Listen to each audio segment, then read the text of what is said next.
Hi, welcome to Nana Lou Reviews. I'm Nana Lou. Today, instead of doing a book review, we're going to do a 2-minute video on tips to get your child to pay attention while you're reading to them.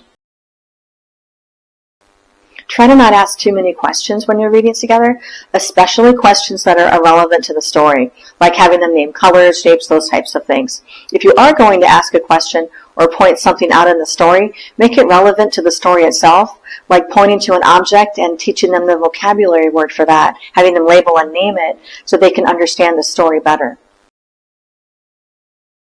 Try to have all your devices shut down when you're reading with your kids. That way you won't be interrupted with a call or a text, and they won't be distracted by either your phone or the TV or music in the background. Kids have a harder time filtering out distractions because of their brain development, and so the quieter the environment it is, the easier it is for them to focus on that book they're reading with you. When you're picking out a book to read with your child, pick out a book that you find interesting.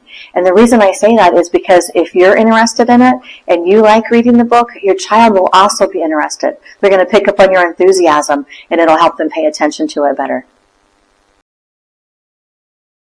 If they want to get up and leave before you're done reading the book, you can go ahead and skip a few pages and get to the end. I always like to have the book finished before we're done reading together, but if they don't want to participate in that, you can go ahead and either skip pages, get to the last page and finish the book, or while they leave, you can continue reading the book so you set the example for them that books do have a nice ending to the story.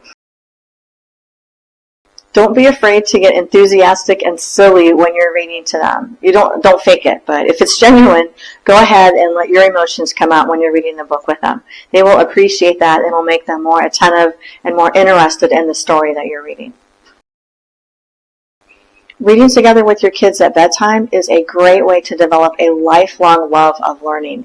They're going to associate those books with quality time with you, and it's going to become a core memory for them.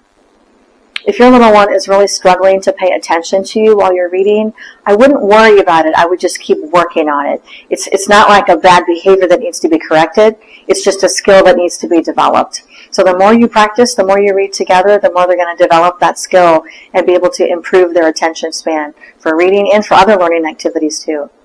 Thanks for watching today. I hope these tips will help you read with your little ones. If you found the video helpful, please be sure to like, subscribe, and share. Thanks for watching. Bye-bye.